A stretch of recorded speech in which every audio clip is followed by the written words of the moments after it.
बिस्मिल्लाहिर्रहमानिर्रहीम अस्सलाम वालेकुम। मैं हूँ शाकिर अब्बासी। नाजरीन, आज हम चीफ इलेक्शन कमिश्नर और मेंबरान इलेक्शन कमीशन की तैनाती को डिस्कस करेंगे। साथ ही साथ उन रूमर्स को भी डिस्कस करेंगे जो मार्केट में फैली हुई हैं। उसमें सबसे पहले रूमर ये है कि हुकूमत ये चाहती है कि काजी फायज़ ईसा को चीफ इलेक्शन कमिश्नर जो है वो लगाया जाए। तो दूसरी रूमर ये भी है कि बानी पीटीआई ने साबिक ब्यूरोक्रेट और एंकर पर्सन ओरिया मकबूल जान का नाम बतौर चीफ इलेक्शन कमिश्नर दिया है।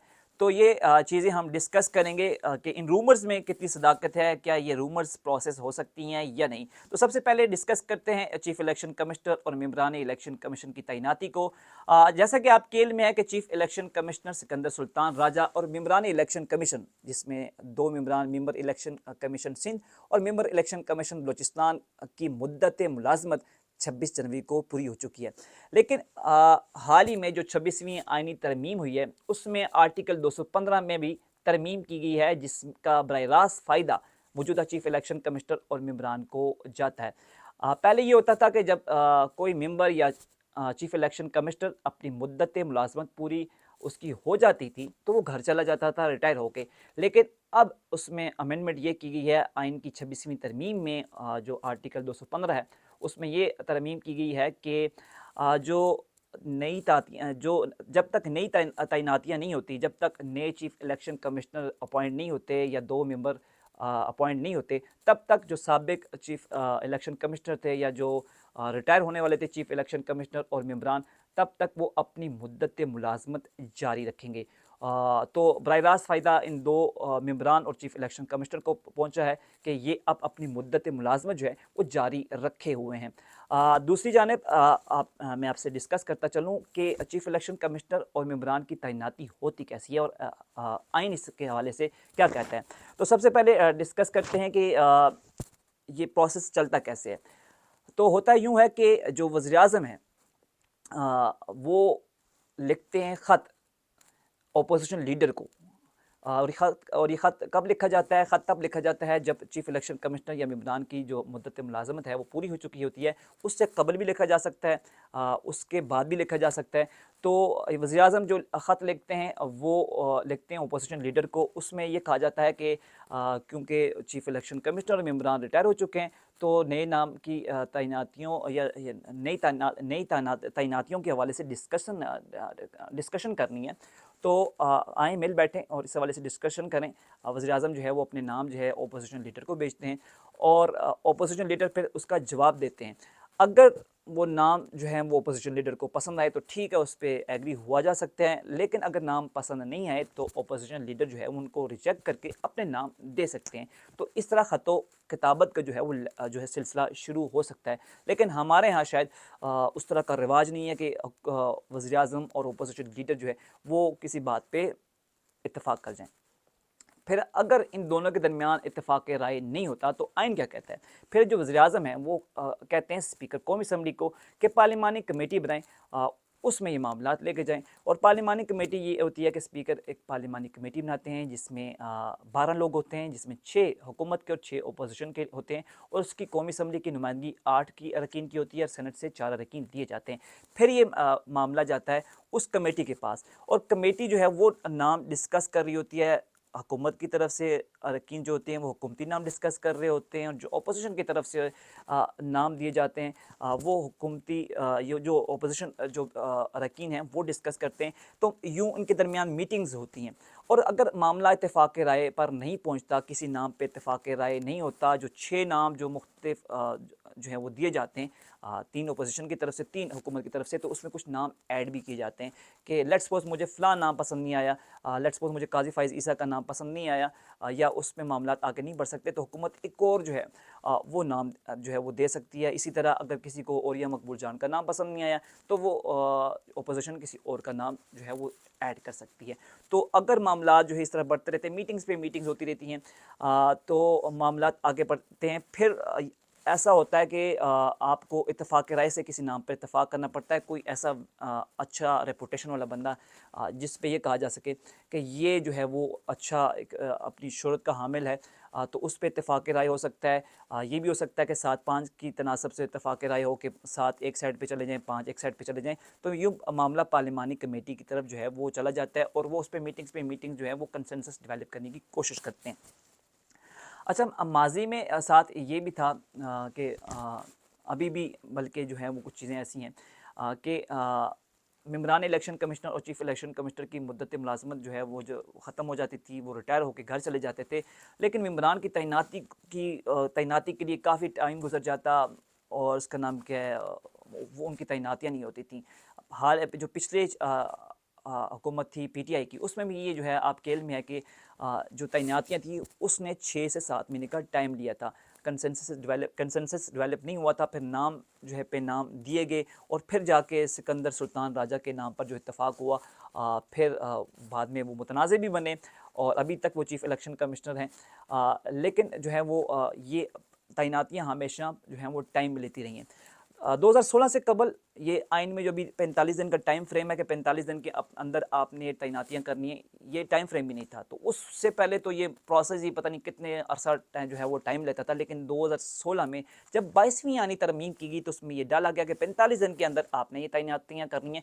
लेकिन जैसा कि मैं जिक्र कर चुका हूँ कि 2018 पिछली हुकूमत में जो पीटीआई की हुकूमत थी उसमें जब ये चीफ़ इलेक्शन कमिश्नर और मेम्बरान की तैनातियाँ होनी थी तो उस जगह भी जो है वो टाइम लिया गया, उस टाइम भी वक्त लिया गया, 6 से 7 महीने उसमें लगे। अब मेम्बरान की और चीफ़ इलेक्शन कमिश्नर की जो एलिजिबिलिटी है वो क्या है? पहले ये होता था, मतलब कुछ तरमीम आई उसके बाद चीज़ें चेंज हो गई। पहले ये होता था कि आप जो है वो रिटायर्ड जजेस को जो है वो चीफ़ इलेक्शन कमिश्नर और मेम्बरान इलेक्शन कमीशन लगाते थे। फिर जो है वो कुछ तरमीम की गई, ब्यूरोक्रेसी से भी जो है वो लोग ले सकते हैं अच्छी रेपुटेशन के, जिसमें आपकी मिसाल दे रहा हूँ कि सिकंदर सुल्तान राजा जो हैं वो ब्यूरोक्रेसी से ही थे। इसी तरह जो है वो 2 मेम्बरान हैं वो भी ब्यूरोक्रेसी से हैं और साथ साथ आप टेक्नोक्रेट भी ले सकते हैं, साथ साथ रिटायर्ड जजेस भी ले सकते हैं। तो ये लोग जो हैं वो चीफ़ इलेक्शन कमिश्नर या मेम्बरान तैनात हो सकते हैं और यही मामला जो है वो सूबाई इलेक्शन कमीशन की तरफ भी जाता है। फिर जो है वो उनकी उम्रें जो हैं वो 68 साल से ज़्यादा नहीं होनी चाहिए। तो अभी आपको ये तो हो गया क्राइटेरिया, प्रोसेस क्या होता है, किस तरह तैनातियाँ होती हैं, कैसे आगे चल के मामलात होते हैं। फिर आपको मैं बताता हूँ कि एक एज लिमिट है कि 68 साल से ज़्यादा नहीं होनी चाहिए। आपके इल्म में है कि फ़खरुद्दीन जो इब्राहिम थे, उनकी उम्र जो है तकरीबन 80 साल से ज़ायद थी, उनको चीफ़ इलेक्शन कमिश्नर तैनात कर दिया गया था और फिर जो है वो उनकी सेहत भी साथ उनको नहीं दे रही थी। तो जिसके बाद ये भी अमेंडमेंट की गई थी कि जो मेम्बरान की तैनाती होगी उसमें उनकी उम्र को जो है उम्र को भी जो है वो उसमें रखा गया कि उनकी उम्र 68 साल से ज़ायद नहीं होनी चाहिए। तो अभी जो करंट सिचुएशन है, जैसे मैं अब डिस्कस कर चुका हूँ कि क्राइटेरिया क्या है, माजी में क्या होता रहा है, अभी करंट सिचुएशन आपको ये बताता हूँ कि करंट सिचुएशन क्या है। हुकूमत और अपोजिशन के दरमियान कोई मुज़ाकरात हुए इस हवाले से। तो जैसा कि आपके इल्म में है कि हुकूमत और जो हिज़्ब इख्तिलाफ़ है उसके दरमियान जो है वो अभी कोई मुज़ाकरात नहीं हो रहे। तो ये मामला जूं का तूं लटका हुआ है। तो और मुझे ये लगता है कि ये जो प्रोसेस है या ये जो मौजूदा चीफ़ इलेक्शन कमिश्नर हैं या मेम्बरान हैं, इनकी जो है वो तैनातियाँ 5 से 6 महीने तक नहीं होनी। ये मेरी पर्सनल जो है वो असेसमेंट है। साथ ही साथ आपके इल्म में है कि अपोजिशन, जैसा कि मैं ज़िक्र कर चुका हूँ कि वज़ीर-ए-आज़म ने ख़त लिखना होता है अपोजिशन लीडर को। वज़ीर-ए-आज़म ने कोई ख़त नहीं लिखा। साथ साथ जो अपोजिशन लीडर हैं उन्होंने भी कोई ख़त नहीं लिखा वज़ीर-ए-आज़म को, बल्कि उन्होंने ख़त जो लिखा था वो स्पीकर कौमी असम्बली को लिखा था कि मेम्बरान जो हैं वो रिटायर हो चुके हैं और चीफ़ इलेक्शन कमिश्नर भी रिटायर हो चुके हैं, लिहाजा पार्लिमानी कमेटी बनाई जाए। तो अपोजिशन के कहने पर तो ज़्यादातर कमेटियाँ बनाई नहीं जाती जब तक हुकूमत नहीं कहती। तो हुकूमत ने अभी तक स्पीकर को कोई इस हवाले से कहा ही नहीं, ना ही हुकूमती हलकों में इस हवाले से कोई डिस्कशन जो है वो जारी है कि कोई तैनातियाँ हों चीफ़ इलेक्शन कमिश्नर के हवाले से या मेम्बरान के हवाले से। साथ ही साथ कुछ रूमर्स, जैसे कि मैं आपके इल्म में ला चुका हूँ कि कुछ रूमर्स फैली हुई हैं कि हुकूमत चाह रही है कि साबिक़ chief justice of Pakistan Qazi Faiz ईसा को जो है वो तैनात किया जाए चीफ़ इलेक्शन कमिश्नर। इसी तरह बानी पीटीआई ये चाहते हैं कि औरिया मकबूल जान को जो है वो चीफ़ इलेक्शन कमिश्नर नामज़द किया जाए। तो ये रूमर्स फ़िलहाल रूमर्स ही हैं, क्योंकि जैसा कि मैं ज़िक्र कर चुका हूँ कि जब तक कंसेंसस नहीं होता अपोजिशन और हुकूमत के दरमियान, तो ये नाम जो है वो प्रूव नहीं हो सकते। काजी फ़ाइज़ ईसा, जैसा कि आपके इल्म में है कि पीटीआई उनको अच्छा नहीं समझती, उनके नज़दीक जो है पीटीआई के नज़दीक काजी फ़ाइज़ ईसा ने उनके खिलाफ़ कई फ़ैसले दिए हैं। तो ये चीज़ तो आगे जा के आपको कहीं नज़र नहीं आएगी कि काजी फ़ाइज़ ईसा बतौर चीफ़ इलेक्शन कमिश्नर काम करेंगे। साथ ही साथ औरिया मकबूल जान जो है उसको हुकूमत से सही नहीं समझती, हुकूमत के नज़दीक जो है वो एक साइड लेते हैं जो कि पीटीआई की है। तो इस वजह से हुकूमत उनको अपने लिए सही नहीं समझती। तो ये दोनों नाम जो है वो आप स्किप ही कर दें कि इन पे कोई जो है वो चीज़ें आगे नहीं बढ़ेगी। दूसरी तरफ एक और जो इन्फॉर्मेशन थी, जो असल ख़बर ये थी कि बानी पीटीआई ने पीटीआई के लोगों को ये कहा था कि वो मेंबरान के हवाले से और चीफ़ इलेक्शन कमिश्नर के हवाले से वर्किंग शुरू कर दें, और जो अच्छी रेपुटेशन के जो लोग हामिल हैं उन उस हवाले से जो है वो उनके जो है वो नाम जो है वो फ़ाइनल किए जाएँ।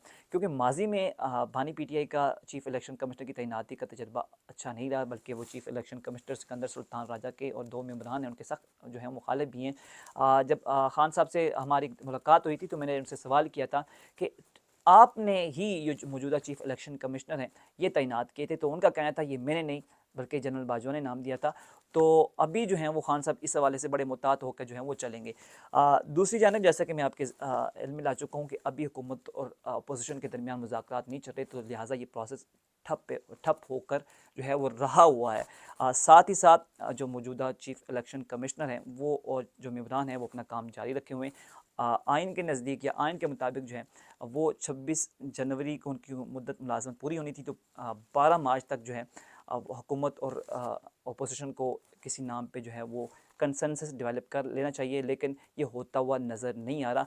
तो मामला ऐसा लग रहा है कि चीफ़ इलेक्शन कमिश्नर और जो 2 मेंबरान हैं ये मज़ीद कुछ महीने अपना काम जारी रखेंगे, जब तक हुकूमत और अपोजिशन इस हवाले से कुछ ख़त किताबत नहीं करती या मिल नहीं बैठती, तब तक ये नाम या ये नई तैनातियाँ नहीं होने वाली। इस वीडियो के हवाले से अपना फ़ीडबैक लाज़िम दीजिएगा। अपना ख्याल रखिएगा। अल्लाह हाफ़िज़।